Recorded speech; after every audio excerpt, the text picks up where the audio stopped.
time is 6:30 p.m. Today is Tuesday, June 13th. I'd like to call this regularly scheduled planning and zoning meeting to order.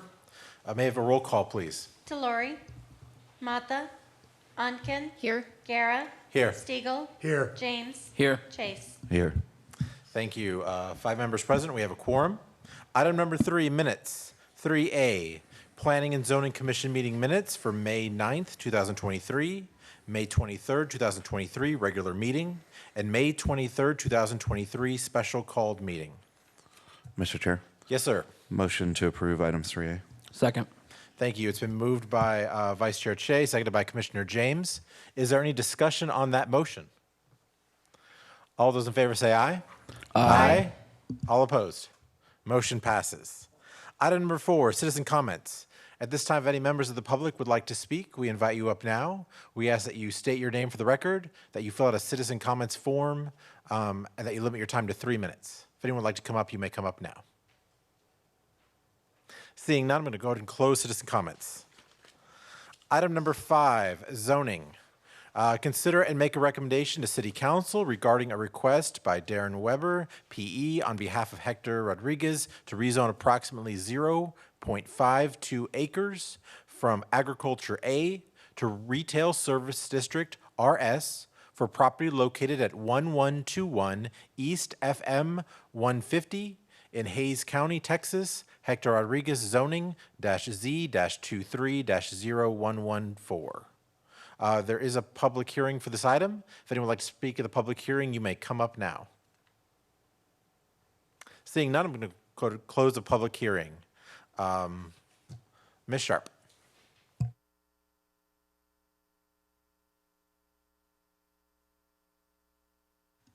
All right, Kayla Sharp, City Planner for the record. Let me just share my screen really quick.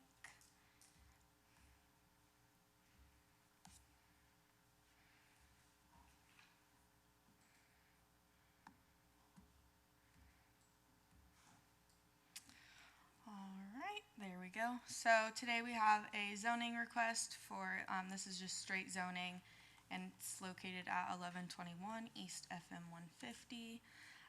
So this is currently an undeveloped lot. There is an existing home on the site, so not totally undeveloped, I guess, technically. But it's vacant. Adjacent properties are zoned agriculture, community commercial, and M3 manufactured home park. And then across FM 150, that is not in city limits. They have requested the retail services zoning district. And for the comprehensive plan, the site is located in the local node. The RS zoning is recommended conditionally within that land use district. And for utilities, they have county line water. It'll be on a septic system, and then PEC has electricity, and then they will have to go through the site development and building permit process. The existing conditions and intended use align with the RS zoning district. It also aligns with the comprehensive plan. The site has the appropriate utilities, and staff recommends approval. Any questions? Thank you. Are there any questions for staff? Okay. If there are no questions, would anyone like to make a motion? With a motion, Yes, sir. I move that we approve zoning item 5A. Thank you. It's been moved. Is there a second? I will go ahead and second that motion. It's been moved by Commissioner James, seconded by myself. Is there any discussion on that motion? Yes, sir. Why are we going from RS to CC? Or why aren't we going to CC just like the neighbor? Why does it make more sense to have? So this is a straight zoning case, so we can't technically talk intended use, but based on staff conversations with the applicant, the intended use aligns with RS. Okay. My concern is just the homes right behind it. I think we've had this conversation before about, drive-throughs and lights going through and people's backyards and into their homes. So I do have concerns regarding that. I understand. Just to clarify, so CC is just, it's just recommended in that zoning, and RS is recommended conditionally, correct? Correct. Okay, so, yeah.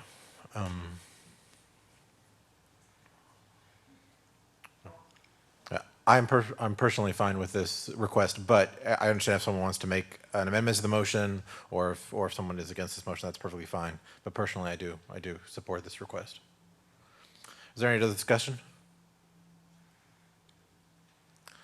Okay, all those in favor say aye. Aye. All opposed? No. Okay, motion passes. Next, item number 6, consider and possible action. 6A, consider a request for an extension to an approved conditional use permit, constructing approximately 1,791 square foot freestanding Waffle House Restaurant located at 5767 Kyle Parkway, approximately 250 feet northeast of the intersection of Kyle Parkway and Lowe's Access Road. Waffle House - conditional use extension request, CUP-22-0055. Ms. Sharp.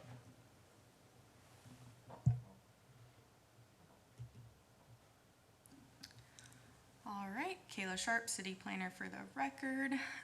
So today we have an extension request for a previously approved CUP. The CUP was approved June 14th, so just shy of 1 year ago. CUPs are valid for 1 year and they expire if no progress has been made on the site. So specifically, moving dirt. And to date, no progress has been made on the site. So the applicant is requesting an extension for the CUP. And per our code section 53-893, extension requests have to be considered by the Planning and Zoning Commission. Building permits have been submitted, and so construction is expected to begin soon. And then no changes are being made to the approved CUP, and so we feel that this is acceptable for an extension and we recommend approval. And just as a reminder, we have the renderings of what was approved a year ago. So there's elevations, landscape sheet, sorry that's really hard to see, and then site plan. If I can zoom in just a little bit. So yeah, we recommend approval. Thank you. I have a question about extensions. Yes. So if we approve this extension, is it automatically just another year, or do we say how long it is for? I believe it's just for another year. Okay. I have a question. Go ahead. So I wasn't on the commission last year when this first came up, so forgive me if these are things that have already been covered in the past. I noticed the placement of the dumpster enclosure. Looks like it butts right up against a roadway. Is this a public roadway that it's going to be on? Because I'm concerned about sidewalks. So it's private. Let me see if I can go back to, my goodness. I'm gonna stop sharing for 1 second so I don't make us all dizzy. Let's go back to the location. Okay.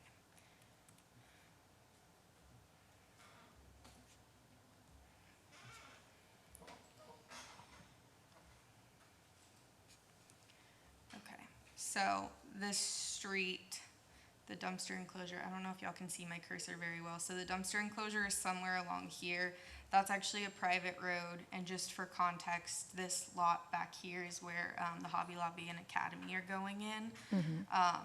And so the site plan has already been approved as of sometime last year, probably around the same time the conditional use permit was approved. And it has to go through engineering, public works, planning, all of those departments. So they're aware of where the dumpster location is, and it passed all of their checklist of items.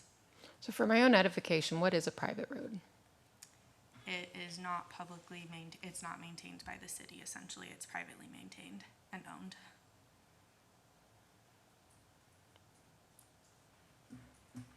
owned. Okay. And then my second question for you, Ms. Sharp, the long wall, if we're looking at the elevations, the long block wall, I see that that's I think it's 75 feet long. I just want to make sure that that's compliant with our code, because I notice there's not any lighting on that wall, and I don't see any landscape plan where there's something to screen that long, kind of uninterrupted wall. Without going back and looking at the photometric sheet, I would say it's safe to assume that there are probably some wall pack lights on that wall. And then the code says that if it's facing residential, that there has to be screening, or it has to basically mirror the front face of the building on the back that's facing residential. So I know at the time this was found to be compliant, and that's why it was approved. Okay, and because it's now across from Hobby Lobby and the Academy space, y'all are still comfortable with everything? Yes. Okay. I don't have a question. Thank you. Are there any other questions for staff? Yes, sir. So you said construction begins soon. Typically in construction, the holdup is getting permits, which it doesn't sound like that's the issue here, that they have their permits, correct? Yeah, so they have all of their permits except the building permit, but that was submitted. And we have anywhere between a 2 to 4 week turnaround on reviews for that. Yeah. So as soon as they have that, they're ready to go. So have they given a break ground date? They have not, but if this is to be extended, they have a year to essentially break ground. Yeah, and that's my issue. I'm not going to put words in their mouth, but the current economic state is it's typically a financing issue. A lot of these projects aren't moving forward, retail, apartment complexes, et cetera. So I'd hate to see this come back in a year and they're once again asking for another extension. So I personally would like to hear a construction start date before we approve. That's my opinion on that. Thank you. Are there any other questions for staff? Would anyone like to make a motion? Yes, sir. Make a motion that this item be sent back to Waffle House, asking them to get us a construction date before we extend. Okay, thank you. There is a motion on the floor. Is there a second? Second? It has been motioned and seconded. It's a motion by Vice Chair Shea, seconded by Commissioner Onken. Okay, I have a question then. If we don't approve this extension before the clock runs out, which is soon, Tomorrow. we can't extend an extension, correct? They would have to just start over? Is that how this would work? So they wouldn't necessarily have to start over, but it would have to come back for approval. So they don't have to resubmit, but they would have to, it's gonna basically be the same conversation we're having tonight. It's essentially an extension, but it's Okay. not called an extension. Okay, so personally, I mean, I understand what you're saying. I think that's a bit heavy-handed. I would like to approve this extension, but that is my personal thought. If anyone else has any discussion before we vote on this motion, please. Yes, sir. I have a question for staff. Is this a extension you received like fairly recently? Because this being the last day is a fairly kind of puts us in this corner to whether approve it or go through the process again. So is this something that they recently submitted to you all? Yes, so we were made aware within the last couple weeks that they had submitted for the building permit, and we were checking when the CUP was going to expire because we remembered having this come before P&Z a long time ago, and so we were checking the date on that. And at that time, we notified them that they would have to request an extension, and this was the earliest possible meeting to get it on the agenda before it expired. Can I ask a follow-up question? You still have the floor. Okay. So This came after they submitted their building permit a couple weeks ago. The extension request, yes. Okay, but when was their building permit submitted? I could check. Cool. If you'll just give me a moment.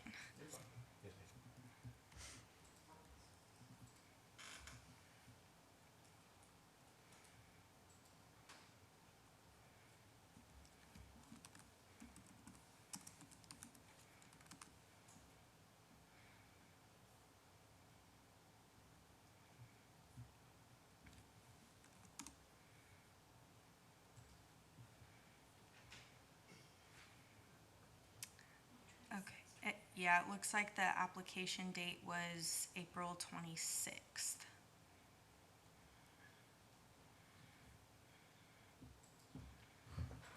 Go ahead. Yes, sir. Thank you. So my comment to this is I will be voting against this motion.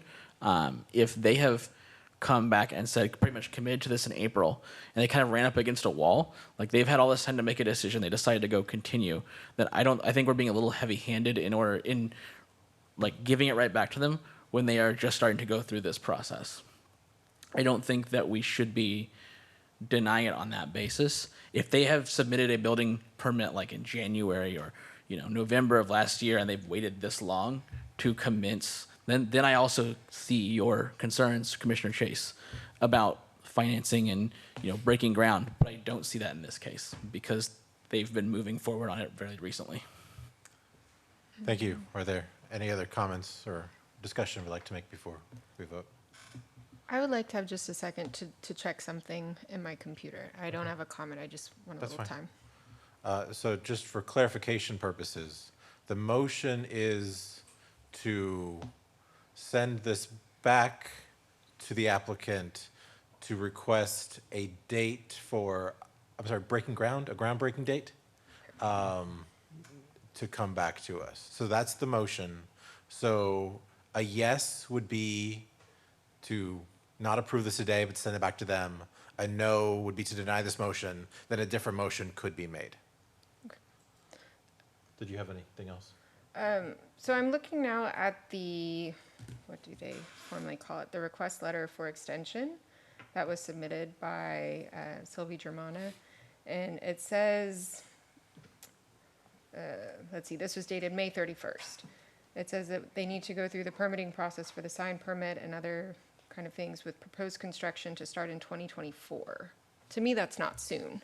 So if they're already planning to delay it another 6 months potentially plus 12, it could go anywhere in 2024. They didn't say when in 2024.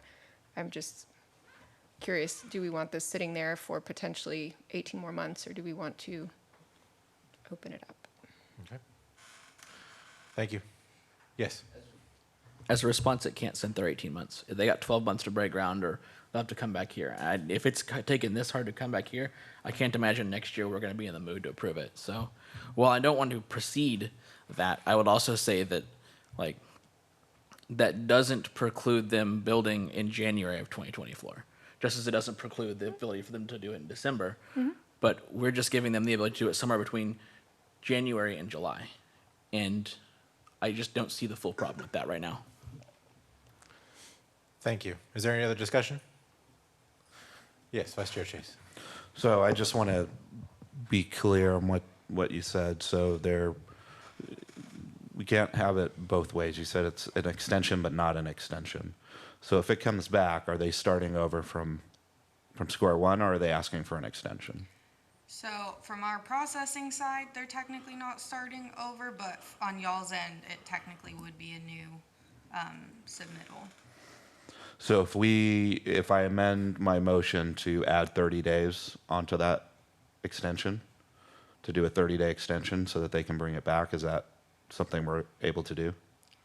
30 days from today, Correct. I believe so. Yes, sir. Sorry. Yes, The code does not specify how long those extensions are, so I believe P&Z does have the flexibility to make that, whether it's 30 days or 6 months or a year. We wouldn't go obviously further than a year because the code limits it at that. If they do lose their code or lose the CUP, they would be coming back, they would resubmit. It would be the same documents, but they would have to pay another fee for the CUP unless staff waive that. I don't know that we have that ability to do that. Some of your other options are to give them an extension, but give them only a 6-month extension, 3-month extension if you wanted to kind of fast pace their permit. Also keep in mind from a building permit standpoint, they have been rejected. They are requiring resubmits for various reasons. So once that permit is issued, the building permit itself is only valid for 6 months if they don't start construction. So at some point, if they delay and their CUP goes, I mean, really, we're talking a 6-month, they'll have to come back and go through the plan review process again. That's not always a cheap endeavor for submitting those building permits. So based on that size, I would say their plan review fees are gonna hover around $3,500 for the initial review, and then whatever re-reviews they do. So they are submitting a financial stake in it. I wouldn't say it's a significant stake for someone like this, for what they're doing, but just so you kind of know the whole process, there's a CUP timeline and the building permit timelines. So had there been another motion on the floor to approve the extension, we would have had to add a timeline to that then, correct? It wasn't an automatic 12-month. I think if there was no specification of the timeline, it would have been an automatic 12 months. That's the way staff would, or that's the way I would have looked at it. Okay. So I'm willing to retract my initial. Okay, it's If- being retracted. Does the second agree? You were the second, correct? I was, yes. Okay. So, yes, we are retracting the original motion. And I'll make a new motion to approve a 6-month extension in line with the building permit process. That gives them the time that they need to get construction started. Okay, there is a motion on the floor to approve a 6-month extension. Is I there, would like to, just before we finalize that, just clarify, their permit hasn't been issued yet, so there may be a little bit offset on Yeah, that. I get that. there's a motion on the floor. Is there a second? Second. Thank you. It's been motioned by Vice Chair Chase, seconded by Commissioner James. Is there any discussion on this new motion? Okay, now discussion. Please, yes, now you can discuss it. This will give them the time, in my mind, then to at least start the process. And then they don't need to come back to us. If they come back in 6 months, they're burning daylight on that building permit, and that commission can make that call at that time. Yes. I will also say that I think 6 months is a good compromise on this. Like I'm as much as I am all for the full year permit. I think if it's in line with the building permit, then it makes a lot of sense for us to just go ahead and do that and keep those things in line. Yes. I agree with Commissioner James. Any other discussion? Okay, all those in favor say aye. Aye. All opposed? Motion passes. Item number 6B. Consider request to construct an approximately 1,448 square feet restaurant building located at 2242 Kohler's Crossing, approximately 700 feet west of IH-35 South Frontage along Kohler's Crossing. Abbott's Frozen Custard, Conditional Use Permit, CUP-23-0077. Ms. Sharp. All right, Kayla Sharp, City Planner for the record. So this one is a new CUP for Abbott's Frozen Custard. It will be on Kohler's Crossing, just set back a little bit from the I-35 frontage road. The materials are pretty much all brick. There is some brick that kind of looks like stone, looks like it might be kind of like a stone veneer. And all of their screening does match the rest of the building facade. So this one is fully in compliance with the I-35 overlay, and they have some appropriate architectural details as well to kind of accent the building. And then their dumpster enclosure also is in compliance. And then this one is the proposed site plan This is, I believe, in review, so technically they can submit for a CUP before the site plan has been approved, and they have chosen to take that route knowing that the CUP may or may not be approved, but they wanted that surety before submitting for the site plan. So this will have a fully compliant site plan to go along with this, should the CUP be approved. And staff finds it compliant, and we recommend approval. Thank you. Are there any questions for staff? Yes. Commissioner James? So what happens if we approve this and it doesn't pass site plan? I mean, they will go through as many rounds of comments on the site plan as needed to get it to approval. If y'all approve this, but the site plan doesn't get approved, then the project doesn't move forward. They can't build without an approved site plan. So they would have to come back again if they wanted to come back through the process. Well, if it goes beyond the year that the CUP is valid, which we don't anticipate, but if it does, then they might have to come back and start the process, at least with the CUP over again. The site plan process, this is a pretty small site, so it shouldn't take too long. And there's other development going on in the area, so all the utilities and things like that are already there, basically. So it's a pretty simple site from that perspective.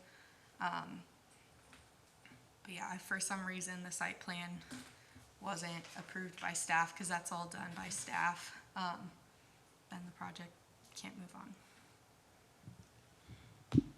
And I would like to add that if they have issues through that site plan process and can't make this work in this configuration and they decided to redesign the site, then any substantial changes like that, we would bring back to y'all to reapprove it. But if it's minor tweaks, a shifting of a few spaces here or there, then we'll say that that substantially complies with the CUP. Thank you for that clarification. Commissioner Ogden? Thank you. So looking at the elevations right now, I have questions about the south and the east sides. So the south elevation, it looks like there's a little back door. All around the entire building, there's some architectural detail. It looks like a wainscoting. I don't know how you say it. They don't have that by the back door, but this is a drive-through facility, so it's going to go, like, cars will be around all of the sides. Is there any insight into why they chose to exclude it there? The only thing I can think of is that the coolers are back there. That's kind of the extension that you're seeing. You can see it from the west and the east elevation. That extension on the back is where their coolers are going to be. And so that's really the only thing I can think of that would be affecting it. Okay. My next question is about the east elevation. I'm assuming that these big gray things are where they're going to put advertisements or posters, things like that. Correct. So on the west elevation and the north elevation, there are lights over those, but they've chosen to not put any lights over those on the east elevation. Do we know why they've done that? I do not. Okay. My next question. Sorry, I had a lot of time on my The applicant hands. is also online and might be able to answer some of these questions for you if you'd like to ask them. Answers are always good. Should we pull him in on those and then I keep going with my questions, or should I get all my questions out there and then we pull him in? Whichever Okay, you prefer. let's just do one at a time. So the questions about the elevations first.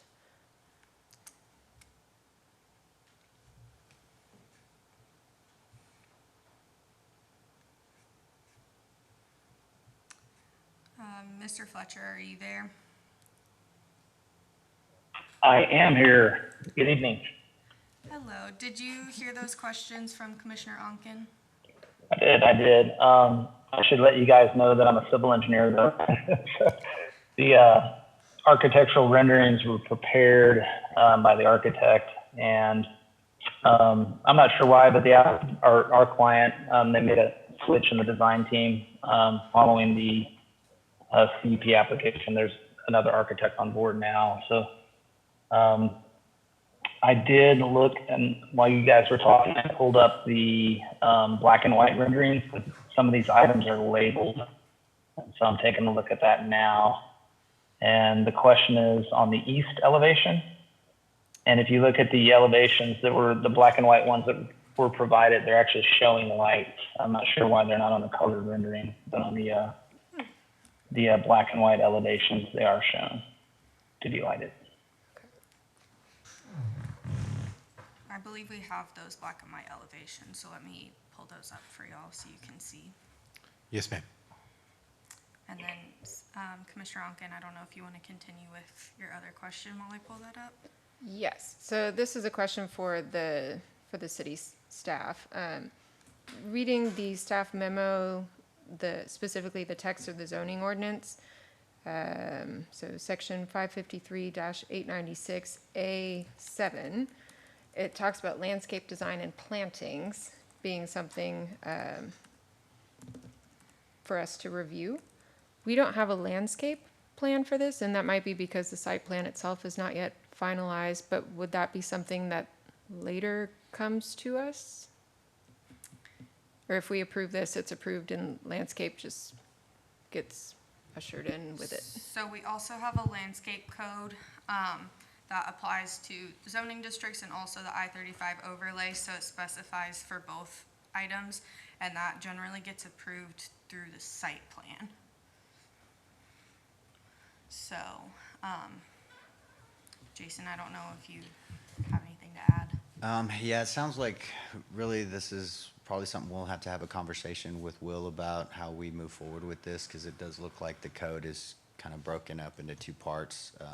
Generally, the landscaping plan we have been reviewing as just purely part of the site plan, and that's an administrative review. I think if you have concerns or questions on the landscaping, you definitely have the authority to ask for some additional landscaping, and that it can include that on the site plan. So say if it's the dumpster, area, and you have some concerns about that, you can ask for them to put in some either hedgerows or some type of vegetative buffer.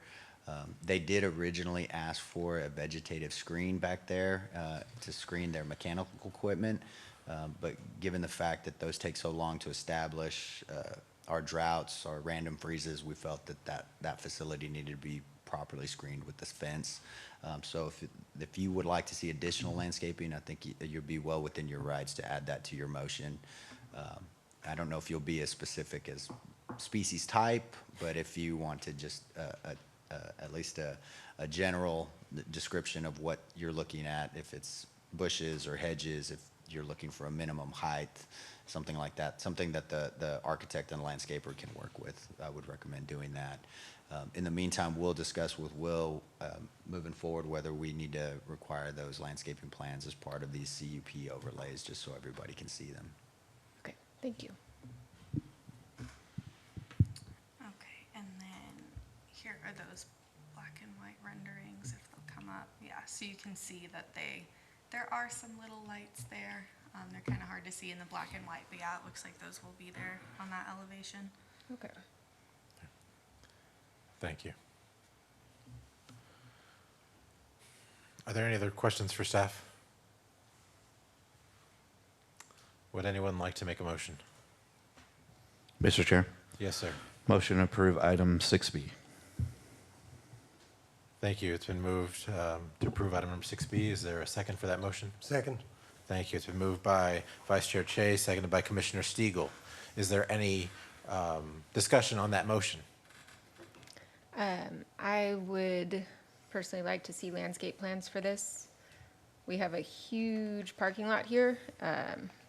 When I looked at the site plan, it was talking about how there are 6 required spaces and 27 provided spaces, so that chews up a pretty substantial amount of this already small lot. And so I would like to see some landscape plans to make sure that we're using the space nicely, and yeah, landscape plans, s'il vous plaît. Yes, sir. Yeah, I want to second that thought. I don't feel comfortable and confident making a full approval decision without that kind of full information. I think that a lot could change just with not having a site plan approval. And I think that maybe that's something we need to look at in the future as well, just kind of thinking about this. So I'm in the same camp. Okay. Thank you.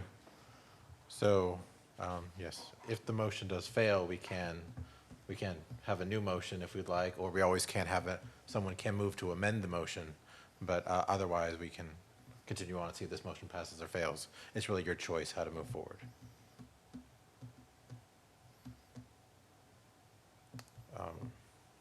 Okay. There's no other discussion. I'd like to have a roll call vote, please. Wait, are you good with that? Do you have something else to say? No, I was just looking at the plans to make sure that they didn't have anything on here. Okay. So I'm amenable to amending the motion. Okay, hold on to that vote then. So right now, the motion is to approve the conditional use permit. There are those who would like to see a landscape plan before they approve. So this, if we were to, I don't know, I think what would you like to do? those who are looking for that landscape plan can make a motion to amend. They can make a motion to amend. Yeah. Yes.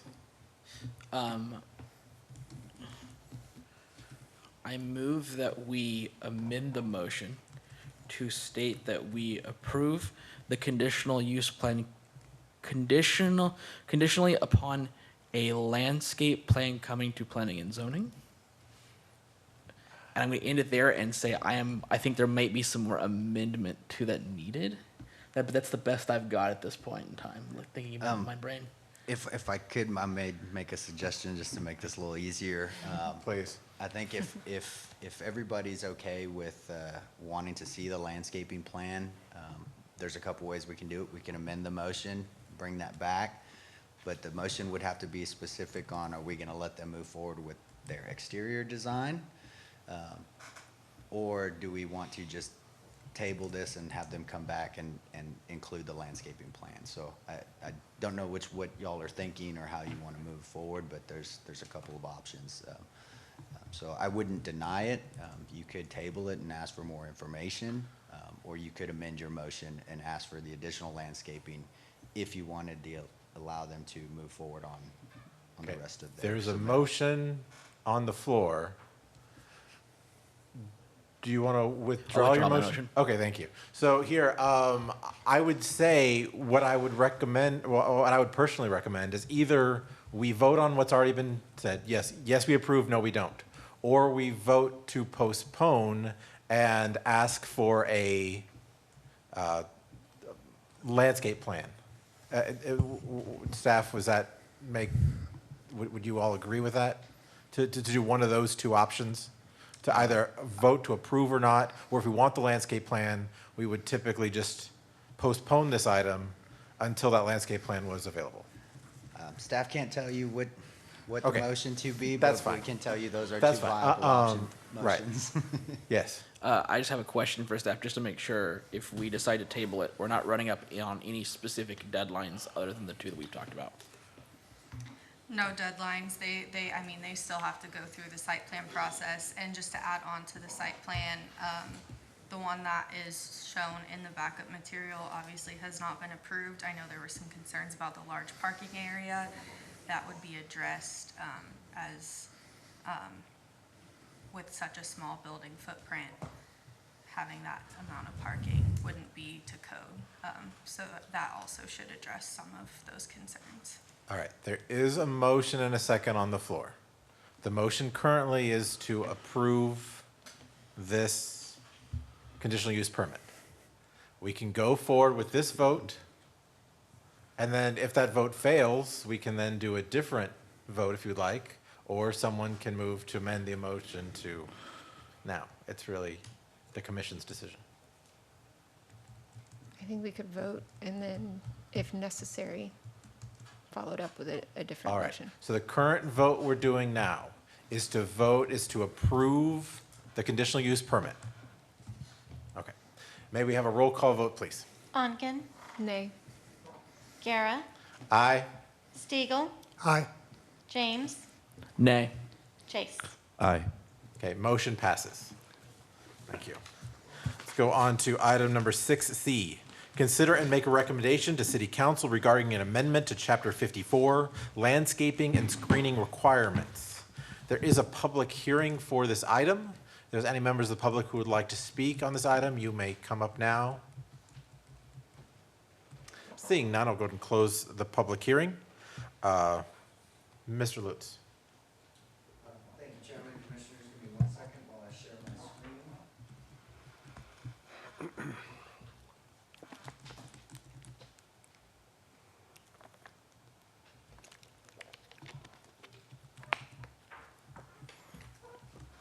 Okay, so today we have some proposed amendments to our Chapter 54, that is our landscaping and screening ordinance. As we go through some of the reasons why we're here today, I want to let you know that this was requested by City Council, and the goal on these amendments that you're going to see before you were to reduce the amount of water that we were currently utilizing for vegetation. This was not a request to improve or add landscaping requirements to the code. It truly was, is there a way to find areas within our code that we can reduce water consumption? Given the several-year drought that we've been going under, a reliance on additional water coming in the area, this was one of their concerns. So those are what the major changes were focused on. I'll go over those very high level. So what we did was we added some allowances to utilize artificial plants and grass. You will notice this was limited to the multifamily, commercial, or mixed-use areas. We did not get into discussion on single-family homes at this point, kind of baby-stepping artificial lawns and see where we go from there and see what P&Z and council's thoughts are. We did increase the allowances for commercial projects to utilize xeriscaping. We did propose a 75% of the required landscaping could utilize xeriscaping. So again, keep in mind that we are looking at trade-offs. So we are saving water, but in one instance, we may see less landscaping. So that's something to consider as you go through this. This next one is probably a big one. We've had several discussion points about it. This was the allowance to utilize vegetation as required screening. So in the code, there's 3 options that you can do. You can do landscape berms as your required screening. You can do vegetative screening, or you can do existing screening if it's thick enough to go that way. My experience with vegetative screening is they're very water intensive to get established. Most of the time it takes several months or years to get that going. And then they're susceptible to droughts, freezes, and so again, we're looking at our goal is screening. Are we adequately screening the site? We're not sure that these get there, and they also require a lot of water. Now, to say that would not prohibit someone if they built a 6-foot quickcrete fence. Council, P&Z, or the developer could add some landscape elements around it to dress it up, but they would not be able to do 100% landscaping moving forward. So that's kind of the big one there. We also provided some incentives to install rainwater collection systems to supplement their water usage for landscaping, drip irrigation. These can be as complicated as an entire roof system, or it can be as simple as a drain from the AC condensation line down to their flower beds. So they are incentivized. We are looking at increasing their parking ratios. So instead of 1.5% multiplier, they could go to 1.75. So if they wanted additional parking, they could put in some rainwater harvesting. So those are kind of the big ticket items when we went through this. I did provide y'all with a matrix that showed kind of every section of code that we changed and tried to explain what our thought process was behind that. So I'll turn it over to you. If you have any questions, we'd be glad to answer those at this time. Thank you. Anyone have any questions for staff? Yes, yes, I have perhaps several. Yes, sir. Rainwater harvesting, I'm a very big fan of that. I've lived on harvested rainwater. And they're required in this for commercial mixed use and multifamily projects. The problem with rainwater systems is not the collection, but the storage. And so it has a very big impact on footprints necessarily, if you're talking any size building at all. So what are your thoughts about how to work with a developer to to account for the kind of storage that might be required for some of these buildings? We're gonna kind of leave it up to them. We can't enforce total collection. We can't force, they have to collect 100% of the rainfall, 80%. It really is on what they want to collect. So at that point, if they want to collect and collect large areas, then we'll just have to work with the landowner to make sure that their designs, their storage tanks aren't just black plastic buckets hanging around the gutters, you know. There's a lot of developments in Austin. They utilize these harvesting barrels. They dress them up. They either make them like water towers. I mean, at that point, we'd kind of lean on the architects to do their job to improve on those development looks. If there's issues, whether it's setbacks, storage or area, then at that point, we'd have to have some conversations to make it work. So we're not going to look at the construction of those structures as any different than any other structure that they may build. And we're not offering any kind of incentive for rainwater collection, Just the increase in parking. just the increase in parking. Now, this is kind of an irony to me that we would be collecting rainwater, taking it off the land, but putting in parking spaces that would cause more runoff. It does. You know, runoff is a big issue. I mean, depending on the site, you are adding more parking. So at this point would be a 0.25% increase. But you know, if they have collecting rainwater, they may end up collecting more than what they're adding parking. So that'll be something we would look at as part of their proposals. Again, this is an incentive. We can't force that on someone. We've tried other incentives, but it's very difficult because we have a stormwater fee that we charge monthly as part of our utility bill, and so it's been hard for us to get the developers or the initial builder to install these systems because it's expensive on the front end, and then they don't utilize the financial savings over the life of the building. So it's not been working. So we kind of wanted to try this, see if that would work. Again, this is kind of our first stab at this. We'll monitor it probably the next 6 months to a year and then kind of see, okay, are there changes in state law? Are there changes in our comp plan? Has it been working? Is it not working? You know, do we need to bring this back at some point in the future? Yeah, my ultimate concern is that, you know, a token project is put up, that, you know, we put a 1,000-gallon barrel out there with one rain spout and we've met the requirement. I have some other questions as well. You still have the floor. Synthetic plants. Number three, all synthetic plants and artificial lawns must be maintained in good working condition, shall be replaced as needed. One thing in particular I'm concerned about with plants, if not the lawns, would be color fading and UV resistance in terms of breakdown. How would that be, you know, in good working condition is a very broad kind of statement. How would we require them to have materials that are color fast and resistant to UV? Right now, because of such a difference there are hundreds of products out there. Some are very high end. They can be in the sun all day long, every day for 2 years and not fade. Some you give them 8 hours and they're done. We don't control that.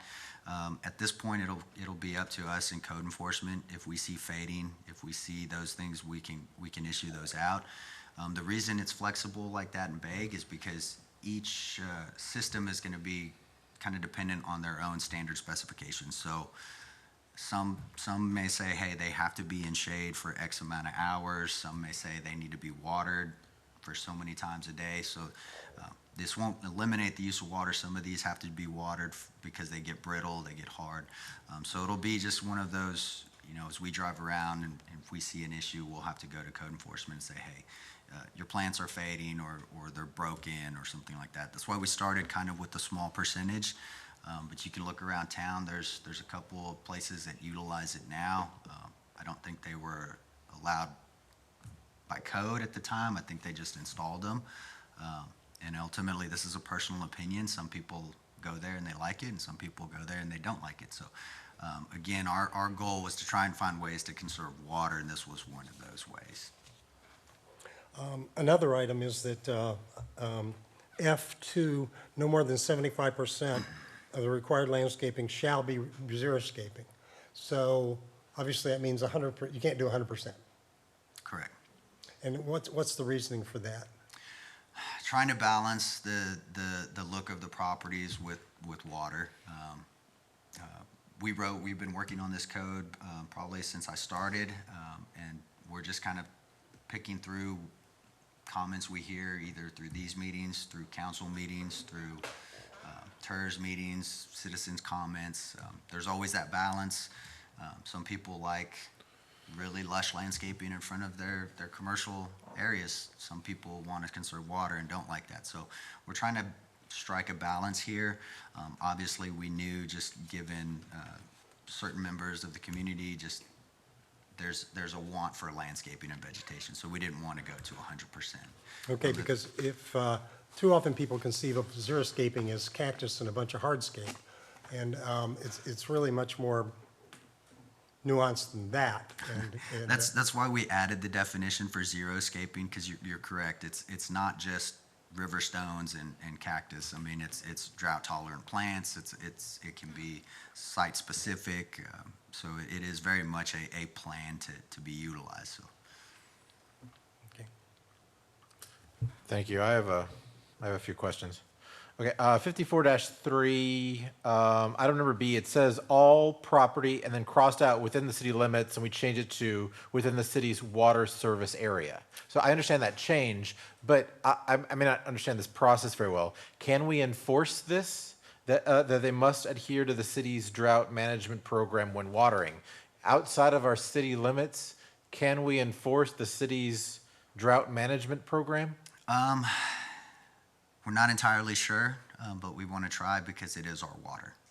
And so that was the reason why we added that in there. As you know, there's many areas that utilize city water. Okay. We make those folks utilize our building permit process, do our inspection process, anything that's tied to our water. So staff made the rule that let's try and enforce that. If that is a no-go, then we'll cover that with the attorney, and we can strike that before it goes to second read if council ultimately approves this. Okay, thank you. On 54-9, the additional required planting, it does not apply to the following zoning categories, which are residential zoning categories, and then CM and commercial manufacturing and warehouse have been crossed out. Is there a reason so commercial manufacturing and warehouse from here on out, according to this, will need to adhere to the same standards as retail services or the other zonings that are not residential? Yes. Okay. Yes, the thought process were, I mean, as you can see driving around our commercial warehousing, those facilities are not small. A lot of parking. Sometimes we get some trees, sometimes we don't, but this was an opportunity. We thought, okay, we could maybe require an additional plantings in these areas because they are vast concrete jungles. Again, water conservation happens in many ways. One of those is getting it to rain. One of the interesting facts about heat island effects is that if you have a storm coming over your city and you have that large temperature heat change because you're 90% impervious cover and concrete, that can actually force those cells to split or move around and actually cause you not to have rain. So that's one of the reasons you see the canopy trees that were installed versus ornamental trees. The goal is, how do you reduce that heat island effect? How do you save water? How do you get more water? Thank you. Yeah, that actually is another question I had. So canopy trees, are we defining that? Canopy trees have their own definition in the state law and what those are. So crepe myrtles are not canopy trees. Right. They're what we consider understory trees, even though they can get up to 25 feet. But they do not provide, if they get 25 feet tall, yeah, they provide some shade. But generally what you'll probably see in most parking lots, what's utilized a lot in Texas is Texas persimmon. It's a smaller tree. The canopy usually hits 10 to 12 feet and then sprawls out. They're drought tolerant. They can handle shallow parking areas and stuff like that. So ultimately, again, we leave it up to the landscape designers and architects to pick what works best for their site, but we want to get rid of the ornamental trees. And I have one last question. So on that same section, it's not something that was changed, it's something that was in the code already. And 54-9, item number B4 says planting option. 4 4-inch trees or 3 4-inch to 5-inch trees count as credit for 5 3-inch trees. Now, numbers aside, I thought when we made the change to the trees that were required, we purposefully wanted the smaller trees because they were less likely to just die off in the summer heat and such and take. And so, while I know this wasn't a change, it was already in there, it almost seems like we don't want them to use less bigger trees than more smaller trees. But here they have the option. You can choose. Do you want less trees? We'll have them be thicker. You want more trees? We'll have them be thinner. I think it's been a while since we had this discussion. It was back when Howard was here, but I'm pretty sure we specifically made the decision to go with smaller trees for that reason. And I can't answer or speak to those conversations, but Right. I will speak on my experience with working in a community that was very heavy on tree mitigation, probably one of the most heaviest in the state. You do want to provide options because there are cases and times where you will get a site, say your mitigation is 36 calipers or DBH as we do here. And the state has preempted cities, so now 2 inches is the minimum that you can require to take. Well, that's to get 36 calipers at 2 inches, that's 12 trees. A site may not physically be able to support 12 full-grown trees. You can plant them, they'll grow together, depending on the type. They may make it for a while, but as they do reach maturity, they will either kill each other off or they're so dense that can't work. Again, every site is specific, but we wanted a code that's flexible. We don't like painting ourselves into corners. Development patterns, weather patterns, boards, commissions change all the time, so the more flexibility we have while still getting the intent of the code is always a good thing from our standpoint. Okay, those are my comments. Anyone else have anything they'd like to? Yes, sir. So all these proposed changes are substantially more expensive to install than turf. And you already made the comment at the beginning, we gave them more parking spaces to add in these expensive rainwater collection systems, hoping to entice them. I'll be honest, I don't see this enticing, especially if it's a developer who's then selling it off to a user. If it's a user builder, then completely different. They'll probably do the investments. So that's my only comment there. Second, I don't like artificial turf. 90% of the times it's installed incorrectly and it looks horrible. Everybody goes with the lowest bidders. Again, developer, right? Go with the lowest bidders. Not always the best. I remember a gentleman that owned property next to one of our developments. He had 6 acres. He decided to put his entire backyard in artificial turf.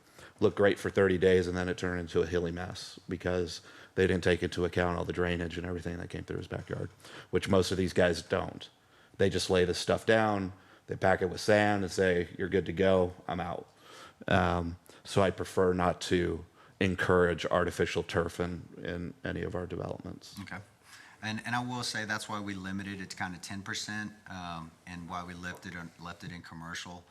We felt there may be an opportunity for maybe inner courtyards that have high traffic areas that grass may not just grow, that may make sense. Again, the goal was never to say, hey, we're going to let you green up your site with turf. It really was just, are there certain strategic areas that you could utilize this? If y'all think that 10% is too high and you want to kind of go lower, then please include that in your motion or at least some of your recommendations to council.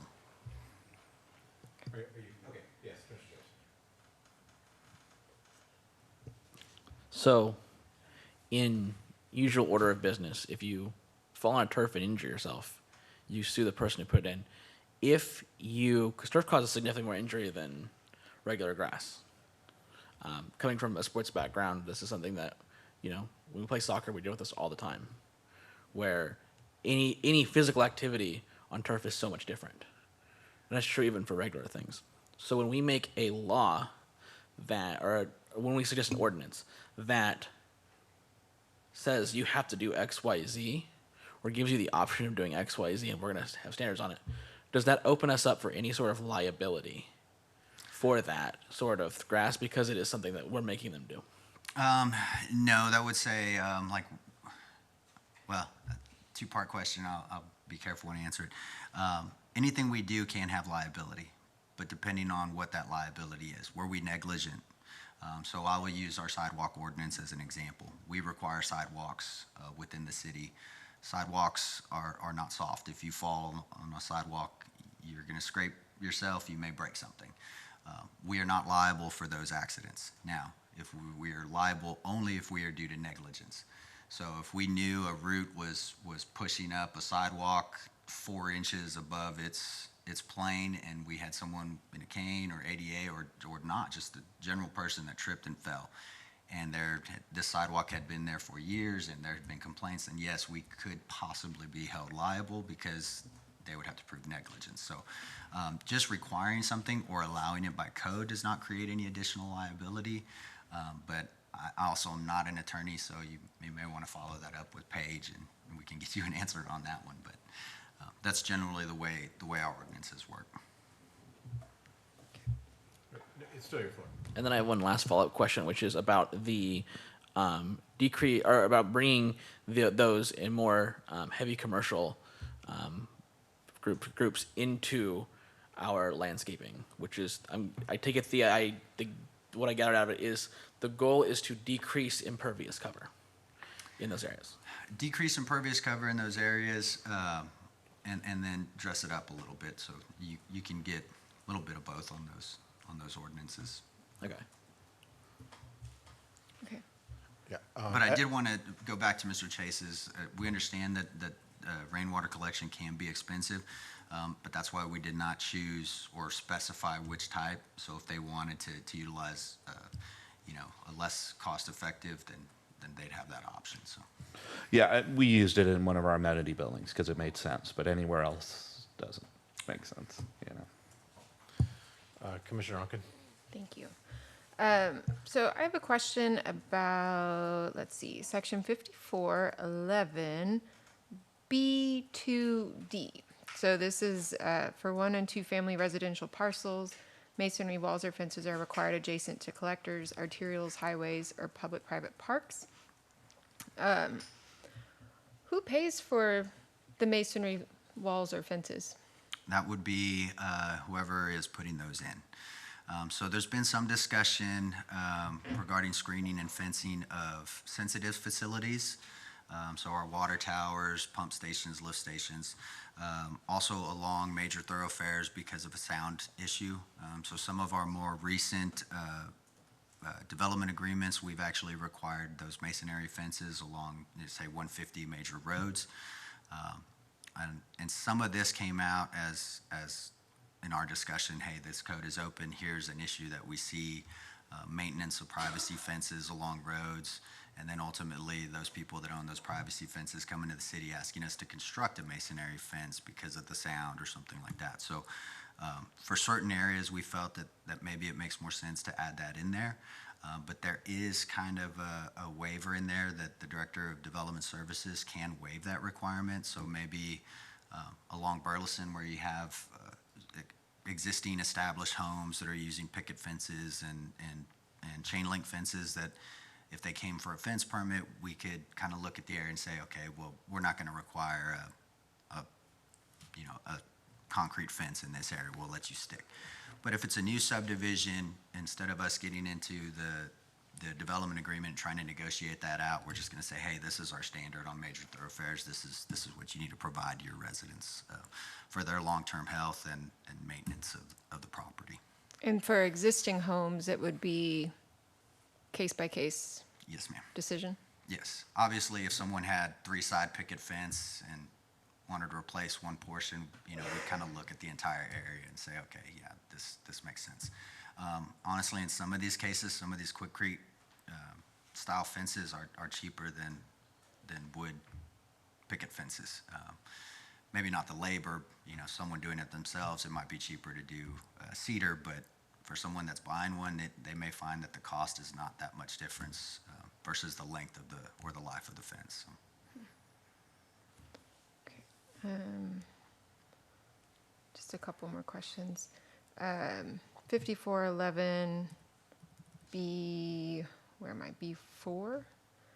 I'm hopping around between files, and every time I open the file, it takes me back to the very top of it. So B4, B4, B4, scrolling. I think I'm on the wrong line. Hang on. Bear with me.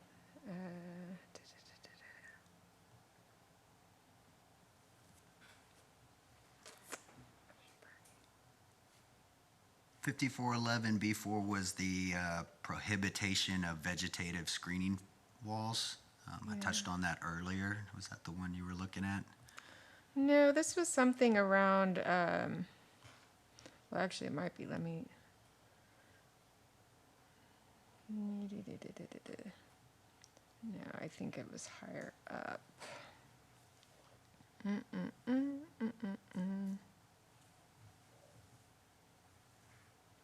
I didn't make this up. I saw this somewhere. Oh.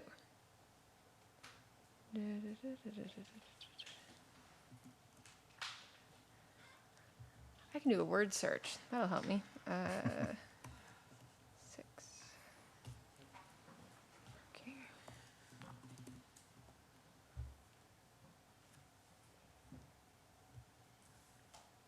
Dun, dun, dun.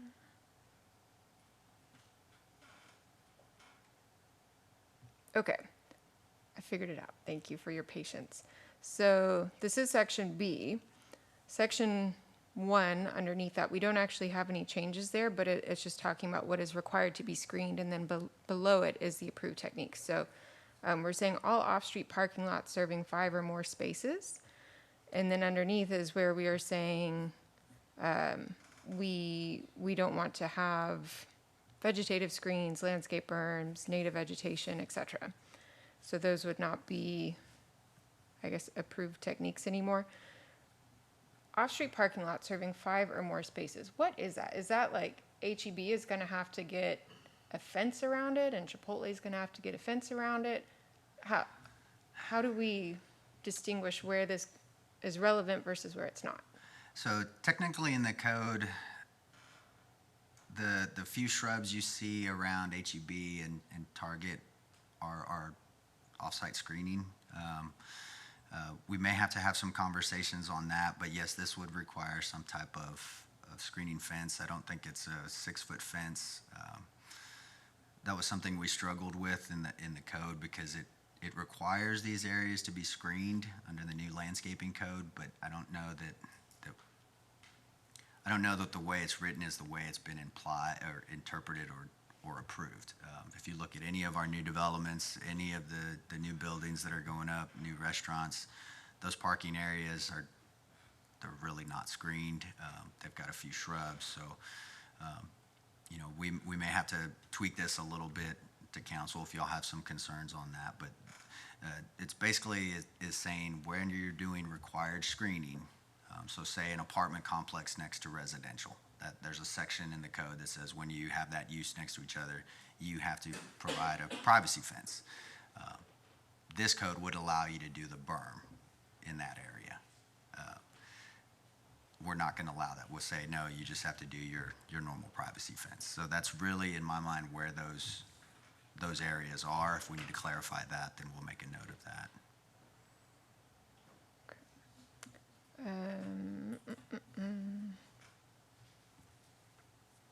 Okay, Because generally the required screening most of the time is going to be from use to use, more intense to less intense.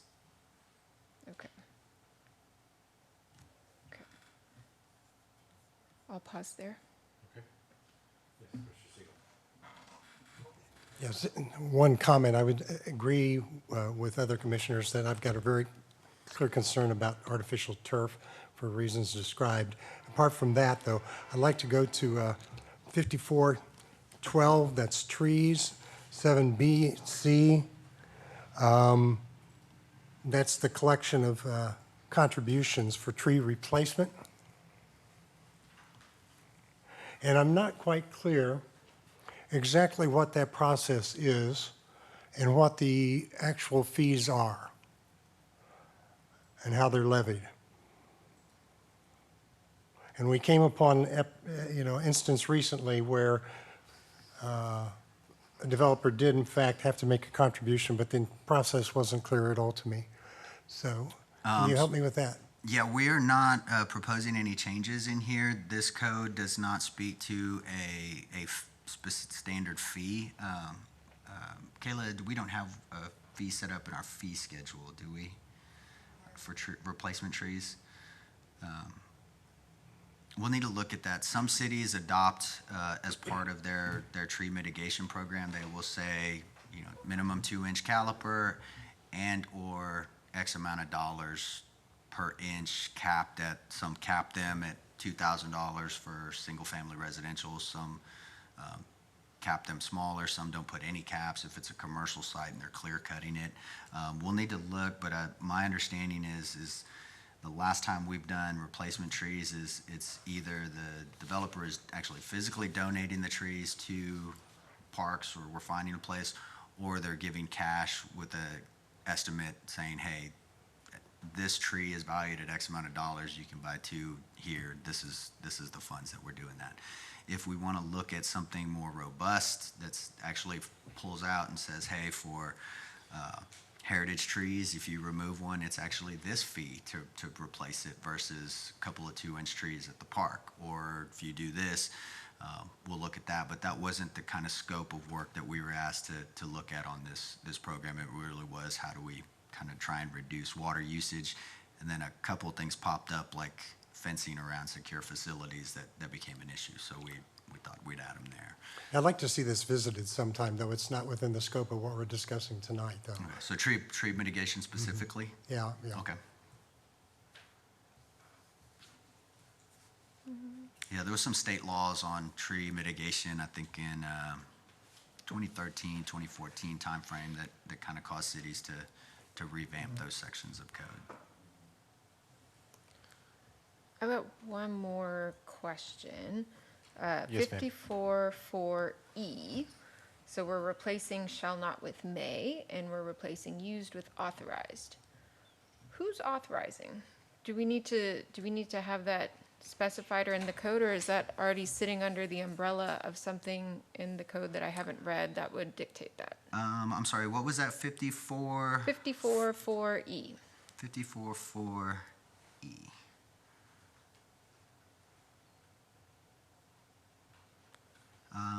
Let me open up the red line and get a little bit of context there, sorry. Sure, no problem.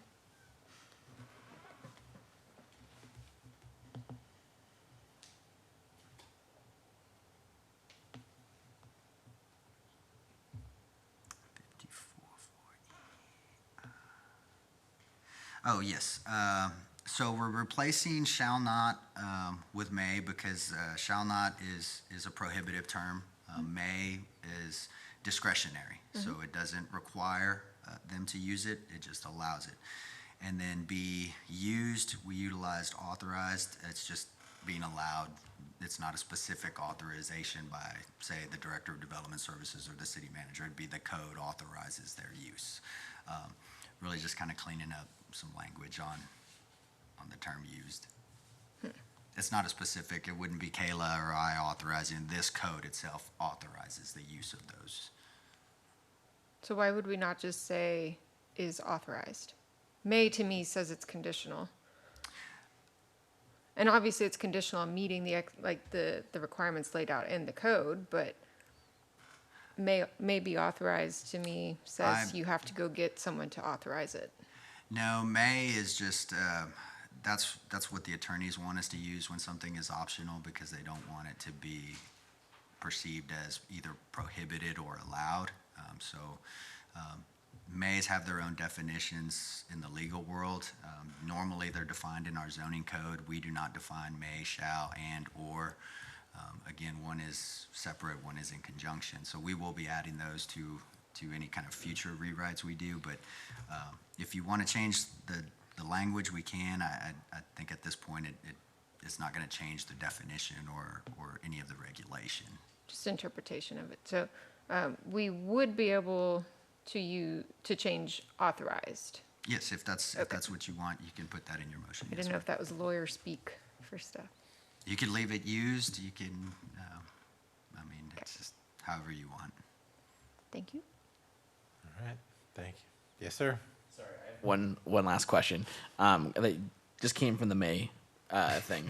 So you said on May there is a bit of discernment of whether you can use it or whether you want to use it or not use it. Yes. Who's making that discernment, and how do we make sure that discernment fits with what the city of Kyle intends?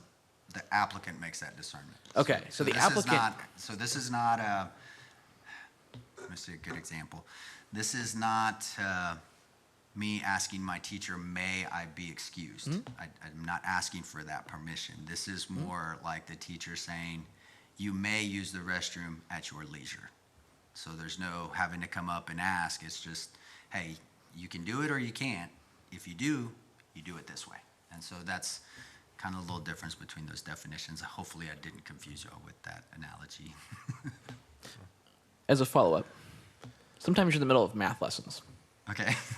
So sometimes May needs an intervention. So there's no way for the city to say, you've discerned in any way that we think is inappropriate for this specific situation. I do not believe so. This is very specific to synthetic plants. So again, this is a legal document. So when you read it, you need to remember that E is a standalone section. So synthetic plants, artificial lawns may be authorized in lieu of plant requirements in this section.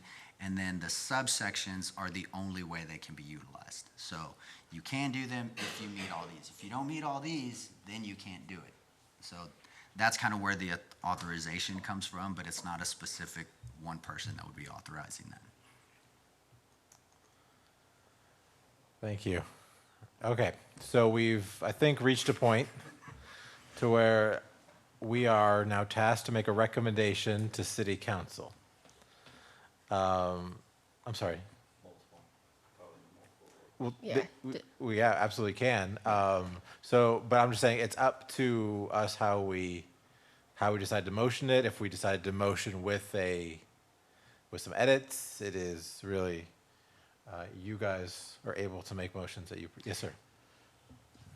My recommendation would be to motion each edit, because it sounds like there's a few out here. I mean, I know one edit I would want to make a motion for instead of packaging it into one large motion.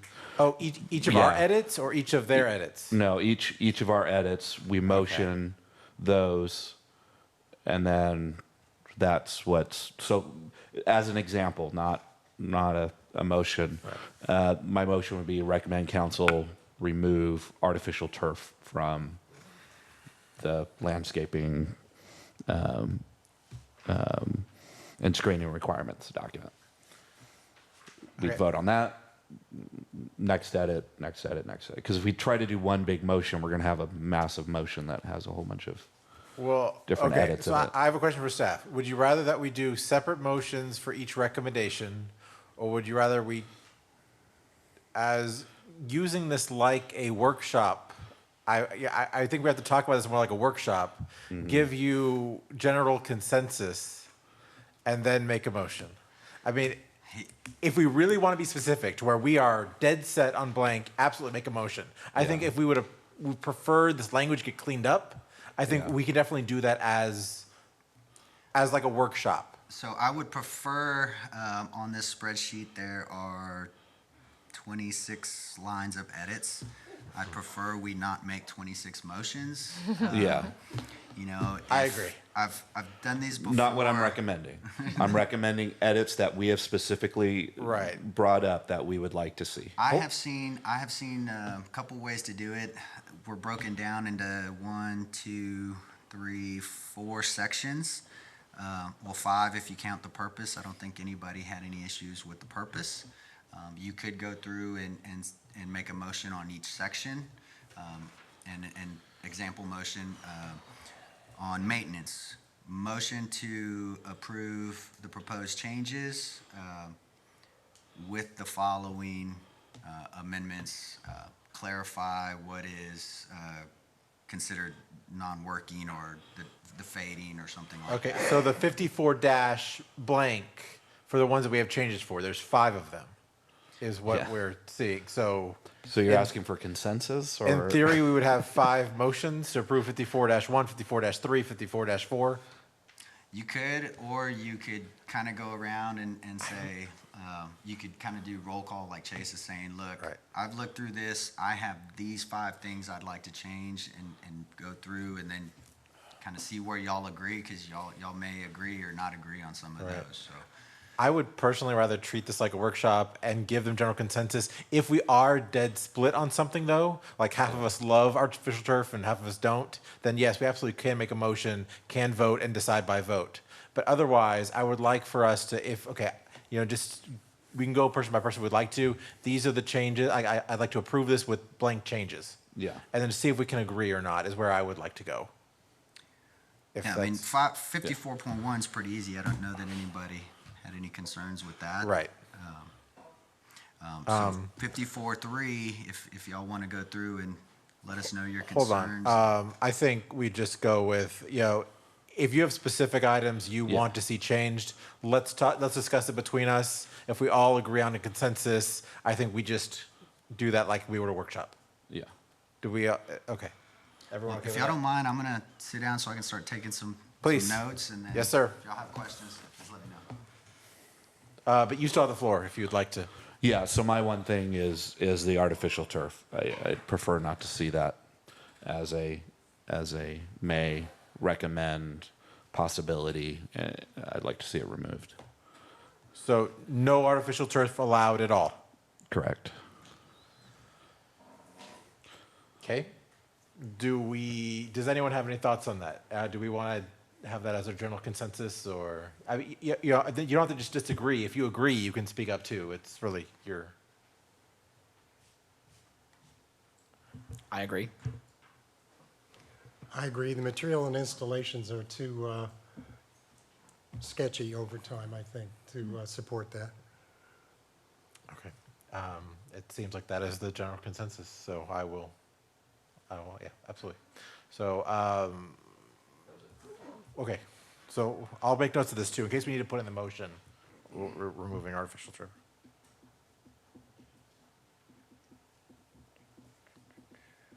Thank you. Does anyone else have any changes they would like to see to this as we recommend it or not to City Council? Yes, sir.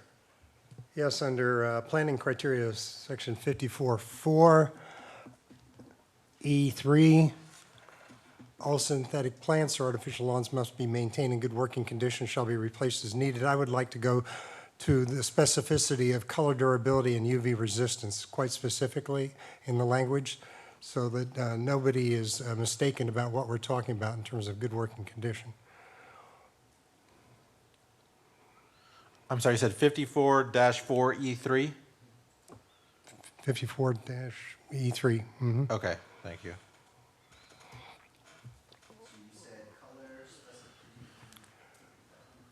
Color durability and UV resistance.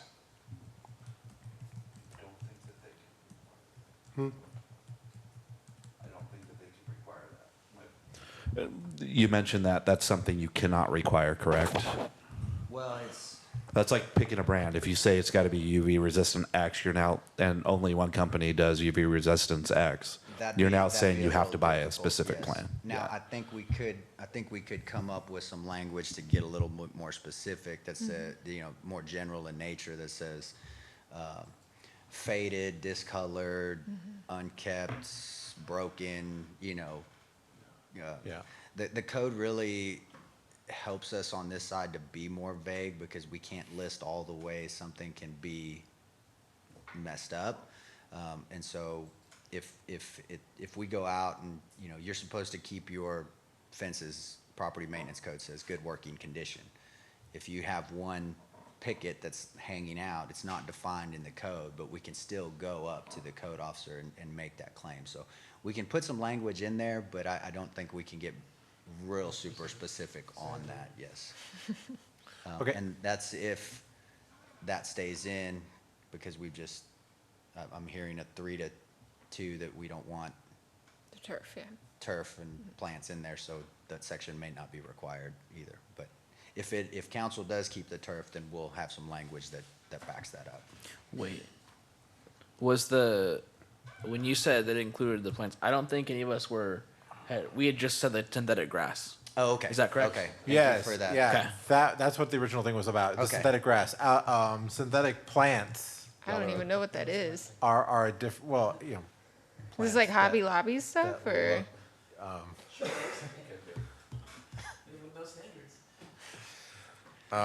I guarantee you some of y'all have been to a very nice hotel and didn't realize some of those plantings in there were fake. But was it indoors? I'm trying to In- picture like in- outdoor In and out. fake plants. Most of the time when they're outdoor, I don't know if any of y'all are going to Disney this summer. It's very lush and green because it's Florida, but you look, there's some that are there for certain reasons, whether to hide an AC vent, an exhaust, you know, they are there. But again, we're not telling people where they have to put it. We're just giving them some options. So. Okay. So I think we're all in agreement about, you know, the removing of the turf. We're all in agreement on the clearing up or having a bit stronger language on the fading and replacing of synthetic plants. Good. Are there any other edits we would like to see before we approve, or before we make a recommendation for council to approve? Yes, ma'am. Hello. So rainwater harvesting systems, I really I hate seas of parking lots. So this parking ratio multiplier of 1.75, I would like to see, I don't know, staff maybe try to come up with some alternative incentive that doesn't grow parking, but could still function as an incentive. Maybe there's nothing available, but I'd at least like to have a concentrated effort to look into that. Yes, please go ahead. I want to second that. I think that it's kind of interesting that we're in a situation in which we are saying, like, you know, we want to limit parking in some spaces, but like over here you can get an incentive that like you can then boost your parking. I think that kind of sends a mixed signal, and it's not super effective. And I think if we've been on the grind of like we want to make it to where it's just like less parking lots, doing this incentive kind of causes the ability for you to reverse that. And I think that's not good.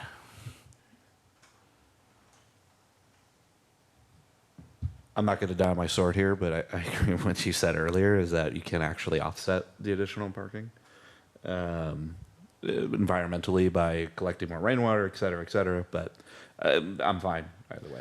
Yeah, well, I mean, I kind of disagree with this. You know, I like the idea of, you know, if they do want something specific, there is a trade-off for it. They are going to have to make an investment in this instead. I'd like to be able to give them that option.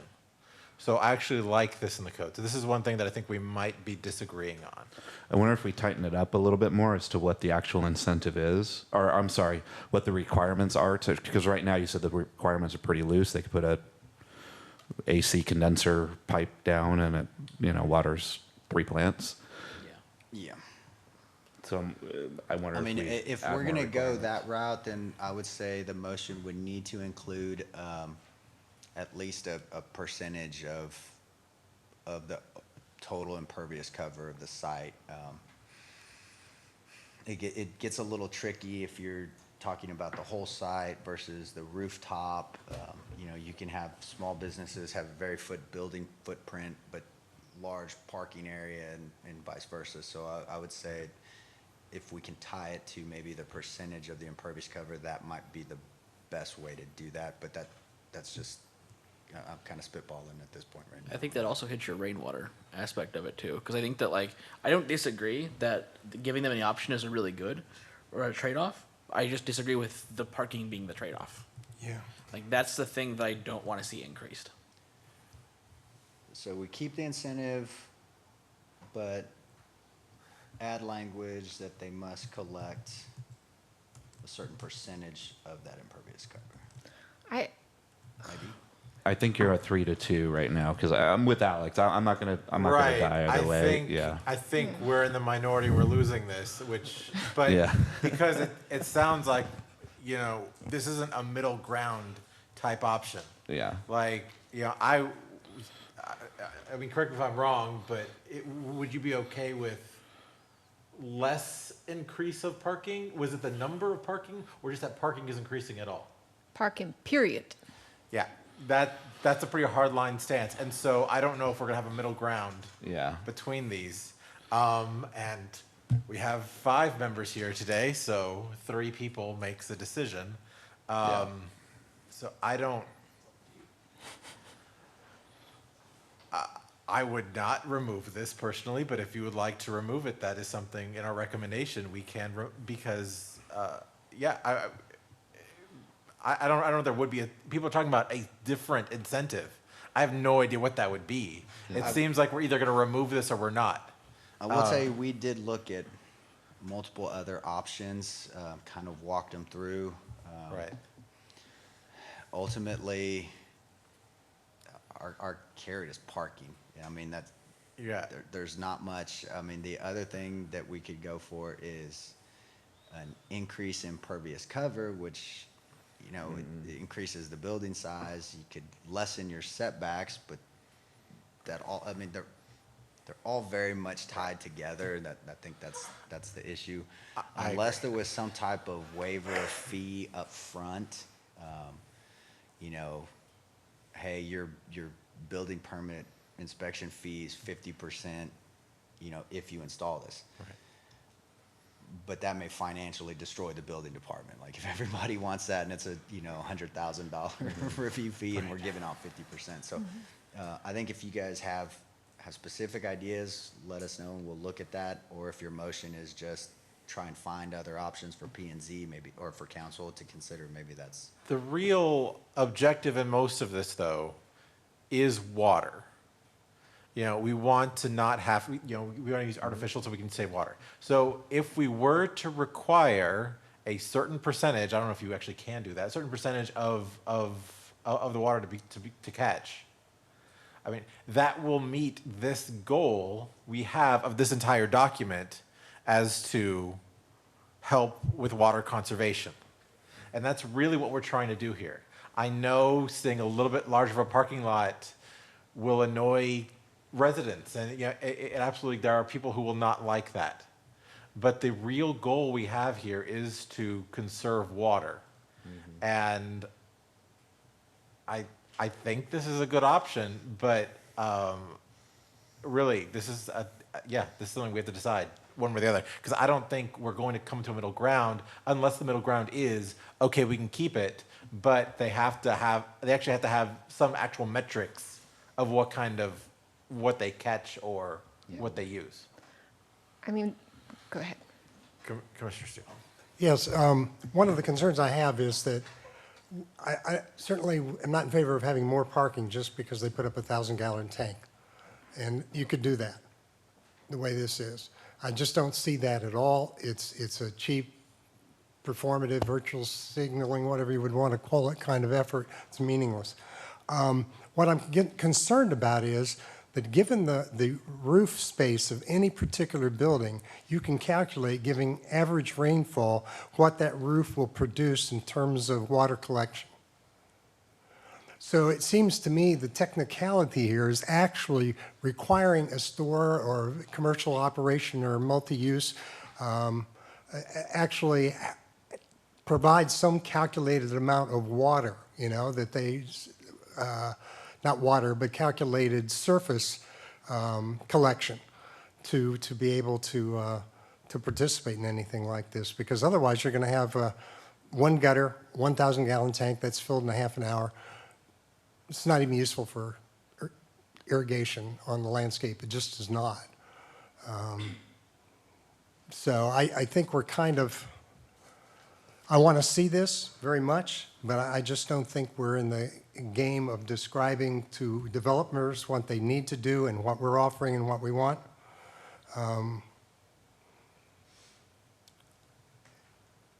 Okay. Thank you. Yeah, I mean, if anyone else has a middle ground option you think you'd like to give, great. Otherwise, I think we should decide if we are 3-2. Yes. I would say Would- if your concern is additional parking and not enough rainwater, one of your recommendations can be is just, hey, we want to encourage rainwater. We're not willing to give up extra parking. So staff, we want you to get rid of the incentive and we can go back to the drawing board and find one and just leave in the code that rainwater is encouraged. All right.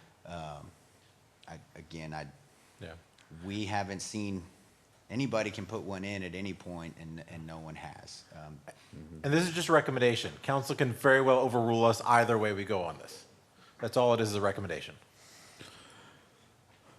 Yeah. Vice Chair Chase, did you still have something?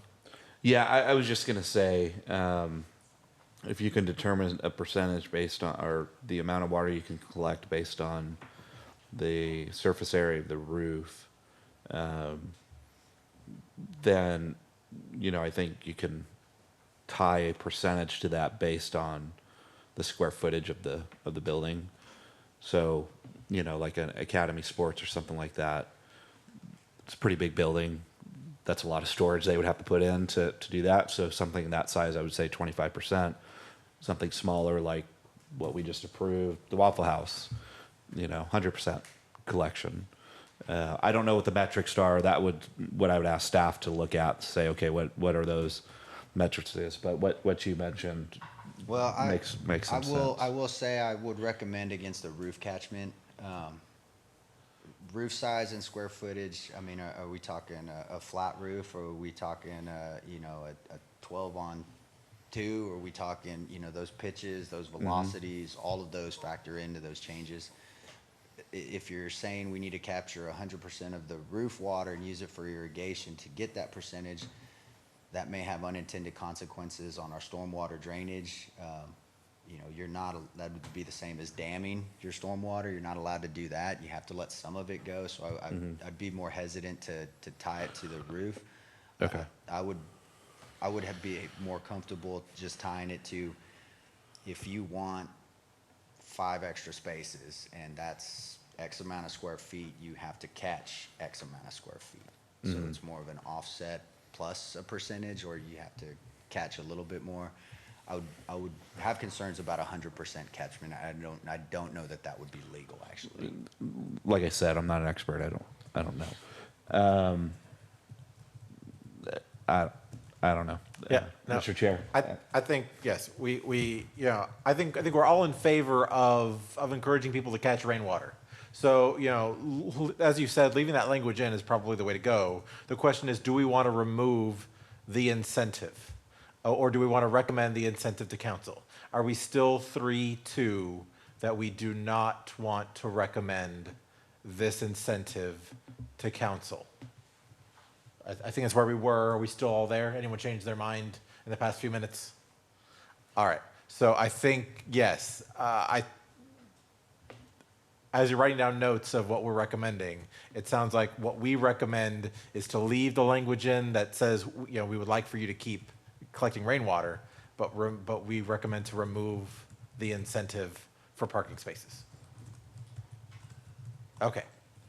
Was there any other items we would like to see changed on this document before? Yes, ma'am. I'm sorry. So going back to one of the lines we talked about earlier, the may be authorized, I propose that we revert authorized back to the original language of used, just to eliminate any confusion about, we have to get this brought before a body to get approved. Change, yes, or keep the word used instead of changing it to authorized. Yes. Does anyone disagree with that? I think that's perfectly fine. Okay.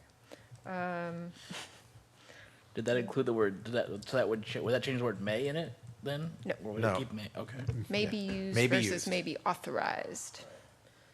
5411 B2D, this was about the fences for the single or double family residential properties. So I would like the language here to be kind of refined a little bit to specify that maybe it's new builds where they have to do the masonry walls or fences. I don't want anybody who's in their home and they're happy there to be like, oh, great, now I have to change my yard, or I have to build a fence or do something like that. If they're happy in their home and the noise doesn't bother them, I don't see why it's the city's business to ask them to change that. So I will like to push back a little bit on that, just because the code, the way it's written, gives us that authorization. If we use the term new builds, we have a lot of vacant lots here in these areas. If we use the term new builds and they go ground up, then we would have to require them to utilize the masonry. Well, right now we're saying it's required adjacent to collectors, arterials, highways, and public-private parks. So Yes. right now, that's a very, Yes, I mean, but that covers they're- everything, Let me required. pull up, what was that? If they're going to change something, you wouldn't have to tear down their current fence and put that up. It doesn't say that, though. That's what I'm wanting us to do. Like, if you're already happily settled in your home, why would you have to make a all change? code changes we make are going to apply to someone asking for a future. Oh, so this isn't something where they could go around and say, oh, the code says that your fence isn't in good condition, so now you have to go fix your fence? So we can still do that whether this landscaping ordinance is Right. adopted or not. That's a property maintenance code.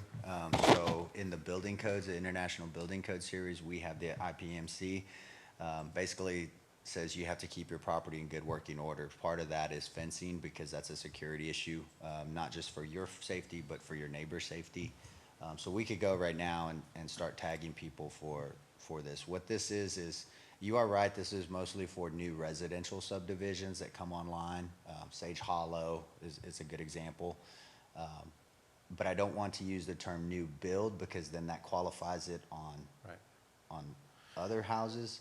I want to, I'm sorry, what section was that again? Just, I want to find, 5411 B2D. 5411.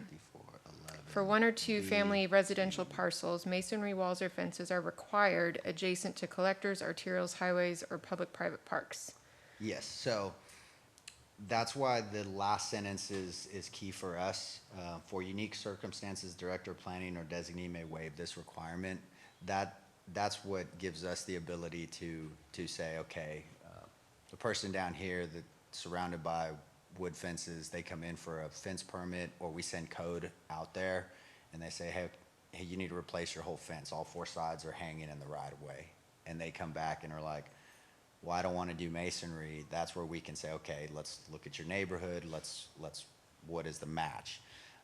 Say Will was just had it out for that person, was like, no, we're going to make you do a concrete fence. Well, they can appeal that decision to the ZBA or council. But that's the key for that is giving that exception without. It's just very difficult to require something and across the board for like new builds, and if you don't have an exception like this, then it applies for everyone. But there's so many unique situations that we looked at around town that we're just like, okay, if we word it this way, then all these people are gonna have to do it. So that's why we added that. I think that really does cover your concern on what we could make someone do. If you want us to kind of look at cleaning that up, then we'd be glad to do that. But I think we're covering your concern if it's about forcing kind of the one-off person to have to replace their fence with concrete. Well, so if we think about the zoning change that we did earlier this evening, along 150, I'm assuming that would be a road that's relevant here, collector or arterial kind of thing. There are residential properties facing onto 150. If they have a fence right now in front of their home, the way this is written, are they gonna have to do anything? Are they going to have to ask for an exception, or are they going to just carry on as they currently are? Nothing is gonna happen. I don't want people to have to, like, They won't need to know that ask they for an have to exception. ask for an exception. So, I'll use two different scenarios, neighbors on that area. If one person comes in and says, hey, my fence is falling down, I want to replace it, then that would be a like for like. So we would just say, okay, this house was permitted, these were the rules, you're replacing it, you can do this. Say the next person came in and a tornado totally tore down his fences. It wasn't his choice. At that point, like I said, if Will looks at it, he'll go, look, your neighbors are wood, you're gonna do wood. You don't need to do concrete. If Will took the strict stance, was like, hey, it came down, it's all gone, it's kind of like a non-conforming use, you can't come back with a picket, we're gonna make you do concrete, there's still the out for that person to, hopefully Will would make that call, but there's the out for them to do it. Without this in there, if Sage Hollow came in and just somebody wanted to build all along that area, we would have to negotiate to get a concrete soundproof fence. So we'd prefer to add it in there. Like I said, I think your concerns are covered in the code, but I don't know that I can say for certain, like, hey, everybody's just gonna be left alone. I mean, there may be some areas where we say, hey, everybody along this street has a concrete fence, yours came down, you're gonna have to come back with the matching kind of deal. And at that point, that's why we have appeal processes for ZBA and P&Z. The same thing is true of the vegetative screening, correct? That, while people might have vegetative screening now, I mean, as far as businesses or such, we're not gonna say, okay, it's not allowed anymore, take out all the vegetative screening and put up actual fences. You know, I mean, if there is an issue, if there is no screening, you know, if these kind of code problems happen, yes, but we don't necessarily, if things are where they're supposed to be, just because we changed our rules doesn't mean everyone has to take out what they have and then replace it automatically. Correct. I mean, if we change a land use, we allow those existing structures to stay, whether Right. they're non-conforming uses or actually non-conforming structures. So Can we just add language that says if it's a like-for-like replacement, that, we can add that. I mean, I'm thinking like an HOA, right? If you want to paint your house the same color, typically they don't say, okay, you still got to come in and Right. submit for it. Just paint it the same color it is and have a good day. I'm wondering if we can add some language in there, and that should hopefully assuage concerns that now you're going to be forced to change your fence, even if a tornado hit it. Then it's not putting it on the director of planning to make this call. It's in the ordinance that if it's a like-for-like replacement, it's a like-for-like, and move forward. Yeah, this is something I did not realize. I thought we were going to be asking people to go back and like change their existing property. So I was looking at a lot of these things like, oh my gosh, everyone's going to have to build like a fence and rip out their landscaping. You know? We like our jobs. We Okay. we wouldn't do that. Sorry. Okay. I agree with Commissioner Chase on his idea there. Thank you. I think we have that consensus. Yeah, I think, yes. Okay. So the items we talked about so far, the removing turf from the recommendation. Turf bad, plants good. Yes, yes. Add language on color durability. Yes. Fading, and then maybe just broken or material type. Yes. We're gonna leave rainwater harvesting systems in, but you're recommending that we remove the incentive. Yes. We're gonna Yes, keep we the are. word used and not utilize authorized. And then we're gonna add language for replacement of like materials versus new builds on the 1 to 2 family. Good. Thank you all. Yes, ma'am. Commissioner Onken. You're ready to go home, I know. Native vegetation, this will be my last thing.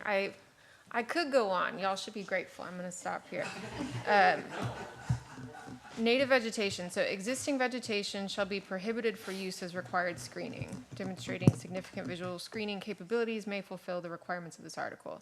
So in the comments that you provided, you said, well, we don't want to do native vegetation because in the case of an extreme drought. Oh, yes, 54, obviously, 5411, 6. B6? Oh, is it B? 3. B, yes. Thank you. 5411 B6. Okay, B6. thank you. Thank you. So we're saying we don't want to leave existing vegetation because at some point in time there may be a drought and then you don't have the screening anymore. To me, this is a habitat.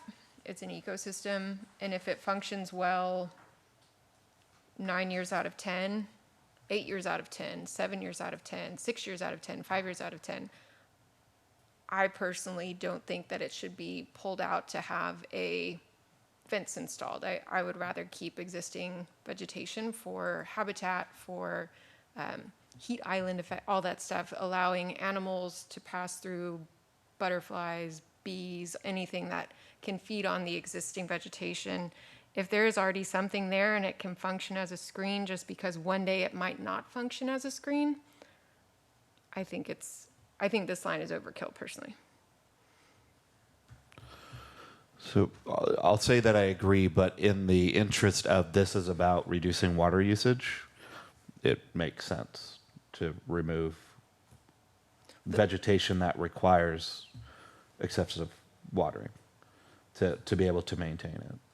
So I mean the whole point of this is to remove Well, existing reduce water. vegetation, if you're taking an empty lot where there's probably nothing going on and you have some natural trees or something there that are screening, it probably doesn't have an irrigation system already installed there. It's established. It's already there.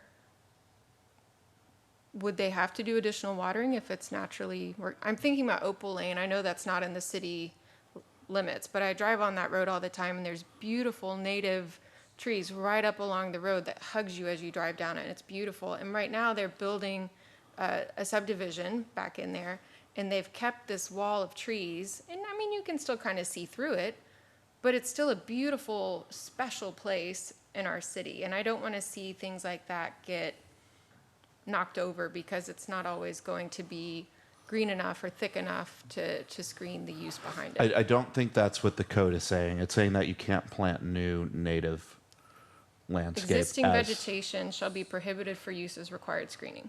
That's what the word says. It's not saying that it has to be torn out. Yeah. This, and again, this is not for any screening. This is for your statutorily required screening between uses. So, the situation you're describing works really well. If you have residential going in, there's stalks of large oak trees, maybe they're thick enough to be seen. But replace that residential use now with an industrial use. They're doing chemicals, there's a smokestack. There are some trees there, and that landowner says, well, we've got 10 oak trees, I'm gonna plant 4 more, and there's my screening. You know, it's the kind of that issue. If they were to come in and say, hey, you have to do screening, residential to residential doesn't require screening. So they could put in a fence between the trees, however they wanted. It is really, we're really talking those situations where you have something being built next to something else that triggers that required screening fence. If you want to put some language that says, you know, existing trees must be kept, but does not qualify as a screening, we could strengthen that up, but that gets into more the tree removal ordinance section. And again, sometimes what you see is people will go, they'll look at a site and go, hey, there's a nice stock of trees, we could do this here, no one will ever see it. Then they build it, then they subdivide, and then they sell, and then they clear cut. And now your required screening for that one is gone. So we're trying to we're not trying to get in situations where we're forcing people to cut down trees. We're just kind of getting into situations where if you drive down and you see an area and you see a bunch of trees, you're like, oh yeah, it's perfect, that screens it for me. That might not be the case. It's like the item we were at earlier. You know, Vice Chair Chase was concerned about retail services going in next to homes. That retail services then person couldn't then just say, oh, well, there's some natural vegetation already to screen between me and those homes. Between that use and the other use, there would have to be an actual screening. I will say this section versus the other two, if y'all have some concern that maybe there's some areas that could be utilized, you could make a recommendation that we add some language that development director,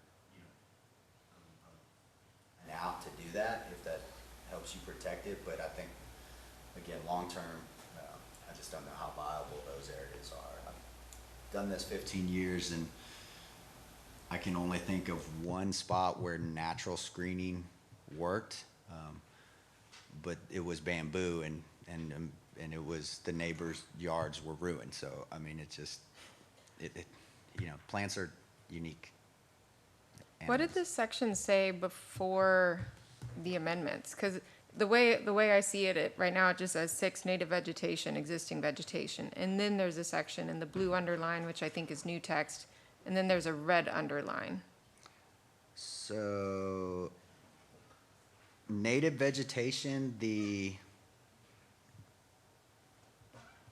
I think The the red red- underline was supposed to be red crossed out. Or yeah, a strike through. yes, so the So red it was used to deleted. say, demonstrating that it had these capabilities, it could count. And now we're just saying, well, even if it has the capabilities, we're not going to do it. Well, and it didn't say it would count, it said it may count. It may count. So we may the not, legal word, we may yes. not even have allowed it at that point. So for this one, I would prefer that we just make no change and we leave it as it was originally stated. Existing vegetation, if it demonstrates certain capabilities, may, upon approval of the city, kind of case by case, allow it to stay.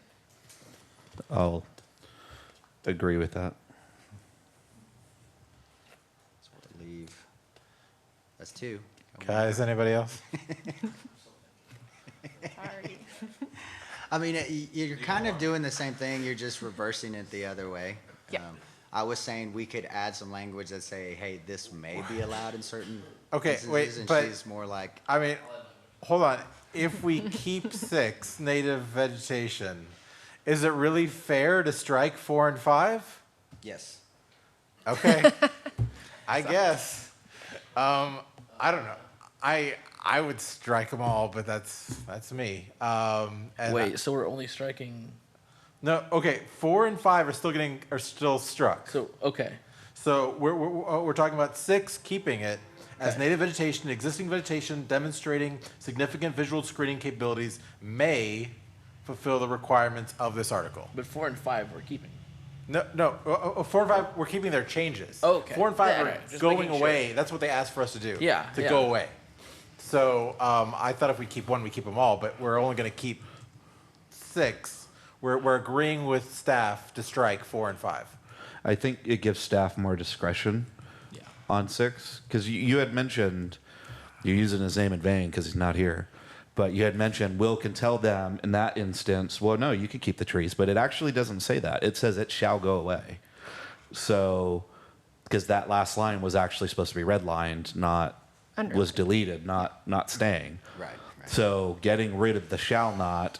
No, I was saying we could add some language that, like we did to the Well, then why fencing not just saying- keep the language? Because it's still doing the same Right, thing. and that's what I was Yeah. thinking, yeah, we've got the same place, we just took 2 different Yeah. routes. All right. So, all right, staff, do you have, no, do you have an understanding of what our direction is? I think we've gone, I will repeat those, and then any motions that want to approve could include, as, with the exceptions as staff, so. please. So, you're recommending to strike allowances for artificial turf, but allow artificial plants. You'd like us to add color, fading, durability, and maintenance requirements to tighten up that language. You would like to keep the rainwater harvesting systems language in there, but you would like to remove the incentive. We will keep the word used and not utilize authorized. Single-family areas for new builds, we will add language on fencing for replacement of like materials. And then recommend number 6 on natural vegetative screening should stay as is within the code. Thank you. Does anyone disagree with any of that? I think that very well encompassed what we were trying to say. Yes. All right, now that we've reached this point, Mr. Chair, yes, sir. may I make a motion? Please. I make a motion to make a recommendation to City Council to approve the amendments to Chapter 54 landscape and screening requirements, including the recommendations that the Planning and Zoning Commission just made. Second. Thank you. It's been motioned by Vice Chair Shea, seconded by Commissioner James. Is there any discussion on that motion? Thank you for your patience. That's Yes, yes. Thank you for getting through that. Okay. All those in favor say aye. Aye. All opposed. Motion passes. Item number 7, general discussion. 7A, discussion only regarding Planning and Zoning Commission request for future agenda items.